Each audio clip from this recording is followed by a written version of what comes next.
Rudransh education YouTube channel पर आप सभी का पुनः स्वागत है। आज मैं एक नए विषय भारत की जनजातियों को लेकर आपके सामने पुनः हाजिर हुआ हूँ।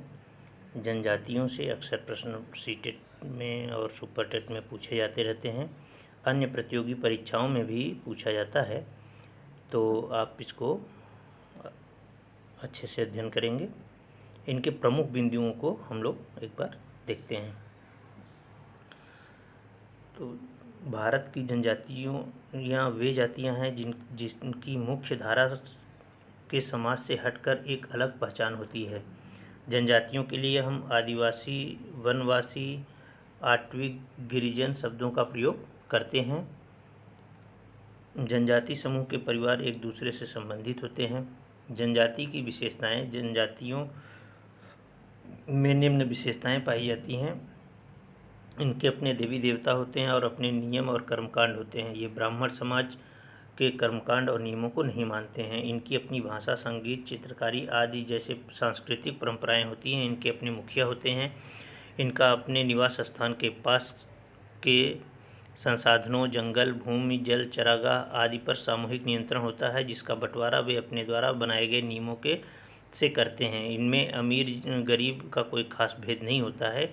इनके मुख्य व्यवसाय शिकार, भोजन संग्रह, कृषि और पशुपालन है। ये जंगलों में जंगल उत्पाद, शहद, जड़ी बूटी, पत्ते, गोंद इत्यादि एकत्रित करते हैं। स्त्री और पुरुष दोनों मिलकर कार्य करते हैं।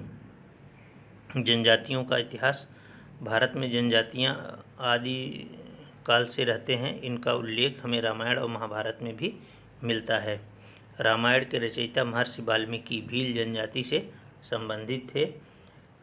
तो जनजातियों को आप देखिए कि जनजातियों से कितने ऐसे महापुरुष उत्पन्न हुए हैं। सबरी, जिसने राम और लक्ष्मण को जूठे बेर खिलाए थे, और उनके गुरु ऋषि मतंग भी भील जनजाति से संबंधित थे। एकलव्य भी भील था। जिसके दाएं हाथ का अंगूठा गुरु द्रोणाचार्य ने गुरु दक्षिणा में मांगा था। कुछ जनजातियां छोटी थी तो कुछ बड़ी। कुछ जनजातियों ने तो साम्राज्य का निर्माण किया, जैसे गोंड जनजातियां और गोंडवाना राज्य। रानी दुर्गावती यहीं की रानी थी। अहोम लोगों ने ब्रह्मपुत्र घाटी में अहोम राज्य स्थापित किया था। जनजातियां अंग्रेज़ों से लोहा लेने में भी पीछे नहीं रही। बढ़े हुए करों, अपनी सामाजिक व्यवस्था के ऊपर आक्रमण और जंगल के अधिकार पर प्रतिबंध के खिलाफ इन लोगों ने अंग्रेज़ों के खिलाफ विद्रोह किया। विद्रोह करने वाली कुछ प्रमुख जनजातियां थीं भील, गोंड, कुकी, संथाल और मुंडा आदि। जनजातियों का विस्तार। जनगणना 2011 के अनुसार जनजातियों की आबादी संपूर्ण भारत की आबादी का 8.6% है। तो ध्यान रखिएगा, जनगणना में भी ये प्रश्न पूछा जा सकता है कि जनजातियों की आबादी संपूर्ण भारत की आबादी का कितना है, 8.6% है। जनजातियाँ मुख्य रूप से लद्दाख, जम्मू कश्मीर, हिमाचल प्रदेश, उत्तराखंड, गुजरात, मध्य प्रदेश, उत्तर प्रदेश, राजस्थान, झारखंड, महाराष्ट्र, पूर्वोत्तर राज्यों, अंडमान निकोबार द्वीप समूह में पाई जाती है। भारत की प्रमुख जनजातियाँ और राज्य। तो जनजाति कौन कौन सी हैं और किन राज्यों में पाई जाती हैं। चांगपा जनजाति जो है लद्दाख में पाई जाती है।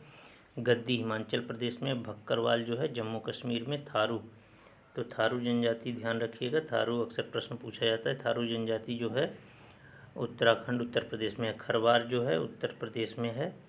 जौनसारी जो है उत्तराखंड में है, और भोटिया जो है उत्तराखंड में है। गोंड जो है छत्तीसगढ़ में है। कोरवा छत्तीसगढ़ और झारखंड में है। सहरिया जो है मध्य प्रदेश की जनजाति है। मीणा जो है राजस्थान की जनजाति है। भील जो है राजस्थान की है, और संथाल जो है झारखंड की जनजाति है। उराव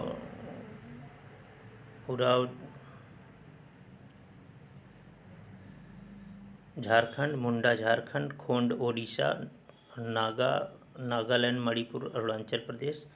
गारो खासी जयंतिया, ये मेघालय में 3 पहाड़ियाँ पाई जाती हैं, गारो, खासी और जयंतिया। और इन्हीं पहाड़ियों पर जो जनजातियाँ रहती हैं उनको उन्हीं के नाम से जाना जाता है, गारो, खासी, जयंतिया के नाम से। ठीक है। कुकी मणिपुर की है, और लेप्चा जो है सिक्किम की जनजाति है, लेप्चा। ध्यान रखिएगा, लेप्चा भी अक्सर पूछा गया। टोंडा भी पूछा जाता है, तमिलनाडु में है। और जारवा भी पूछा गया है कई बार, तो अंडमान निकोबार द्वीप समूह में है। लुसाई जो है मिजोरम की है और वर्ली जो है महाराष्ट्र की जनजाति है। भारत में जनजातियों में सबसे बड़ी गोंड जनजाति है। जनजातीय क्षेत्र की समस्या। जनजातीय क्षेत्रों की निम्न समस्याएं हैं। शिक्षा संबंधी समस्या। शिक्षा का पूर्ण प्रसार जनजातियों में नहीं है, जिसके अभाव से उनमें रूढ़िवादिता है और उनका शोषण होता है। भूमि जंगल अधिकारों में कमी। वन भूमि कानूनों के तहत उनसे कई वन भूमि अधिकार छीन लिए गए हैं, जिससे उनकी संस्कृति और जीविका प्रभावित हुई है। विस्थापन की समस्या। विभिन्न विकास परियोजनाओं के कारण उनको अपने मूल निवास से विस्थापित होना पड़ा है और इससे उनकी संस्कृति, जीविका और एवं सामाजिक आर्थिक स्थिति प्रभावित हुई है। गैर आदिवासी लोगों का हस्तक्षेप। आदिवासियों के क्षेत्र में गैर आदिवासियों के आगमन से उनकी सामाजिक आर्थिक स्थिति प्रभावित हुई है। कुछ प्रसिद्ध आदिवासी जिन्होंने अपने कार्यों से प्रसिद्धि पाई है, तो कुछ प्रसिद्ध जो आदिवासी रहे हैं तो वो वाल्मीकि हैं, महर्षि एवं लेखक हैं, मतंग हैं, महर्षि हैं, सबरी हैं, भक्त हैं, एकलव्य शिष्य था और रानी गुंडल्यू, बिरसा मुंडा और सिद्धू और कान्हू ये स्वतंत्रता संग्राम सेनानी थे। P.A. संगमा राजनीतिक में थे और करिया मुंडा भी राजनीति में थे। तीजन बाई जो हैं पांडवानी गायिका हैं। MC मैरी कॉम बॉक्सिंग से संबंधित है और बाइचुंग भूटिया जो हैं फुटबॉल के खिलाड़ी हैं और दिलीप टिर्की हॉकी के खिलाड़ी हैं। सूर्यमणि जंगल की साहसी बेटी। सूर्यमणि झारखंड में रहने वाली एक आदिवासी महिला है। वह अपने गांव की पहली लड़की है जिसने BA पास किया है।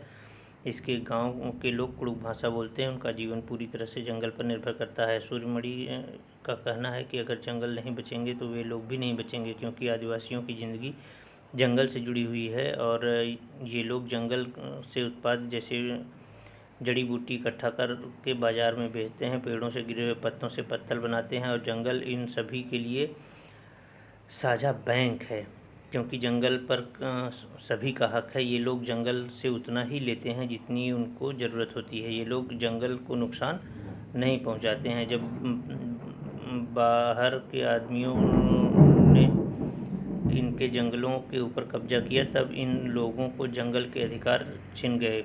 तब सूर्यमणि ने जंगल बचाने के लिए और गांव वालों के हक के लिए लड़ना शुरू किया। सूर्यमणि झारखंड बचाओ आंदोलन के साथ भी जुड़ी हुई हैं, जिसकी शुरुआत वासवी ने की थी। सरकार ने जंगल अधिकार कानून 2007 पारित किया है। इस कानून के अनुसार जो लोग जंगल के आसपास के जंगल के 25 साल से रह रहे हैं उनका जंगल पर अधिकार है। वे जंगल के उत्पादों को इकट्ठा कर सकते हैं। वे लोग जंगल से हटाए नहीं जा सकते हैं और वहाँ की ग्राम सभा जंगल बचाने का काम करेगी। सूर्यमणि और वासवी ने मिलकर एक तोरांग नामक केंद्र खोला है। कुड़ुक भाषा में तोरांग का अर्थ होता है जंगल। इस केंद्र का मुख्य उद्देश्य कुड़ुक भाषा की संस्कृति को बनाए रखना है। कुड़ुक भाषी लोगों को रहन सहन, वेशभूषा, गीत संगीत को बनाए रखना, बच्चों को बांस से चीज़ें बनाना। एक अनोखी खेती टिन खेती है। भारत के पूर्वोत्तर राज्य मिजोरम में यह खेती होती है, जिसे टिन खेती कहते हैं। यह झूम खेती की ही तरह है, परंतु जितनी ज़मीन एक टिन बीज बोए जाते हैं उसे टिन खेती कहते हैं। इस खेती का निर्णय लॉटरी निकाल कर होता है। जिसका नाम पहले निकलता है उसे अपने सामर्थ्य के अनुसार टिन ज़मीन मांग लेता है। इस प्रकार गांव के सभी परिवारों को खेती के लिए ज़मीन दी जाती है। इस खेती में किसी भी परिवार में ज़मीन के लिए झगड़ा नहीं होता है। तो आशा करते हैं कि आपको इन जनजातियों के बारे में समझ विकसित हुई होगी और अब जनजातियों से जितने भी प्रश्न आपको से पूछे जाएंगे वो आप अच्छे से कर सकेंगे। अगर आपको वीडियो पसंद आई है तो आप इसको लाइक, शेयर और सब्सक्राइब जरूर करिएगा इस चैनल को। धन्यवाद।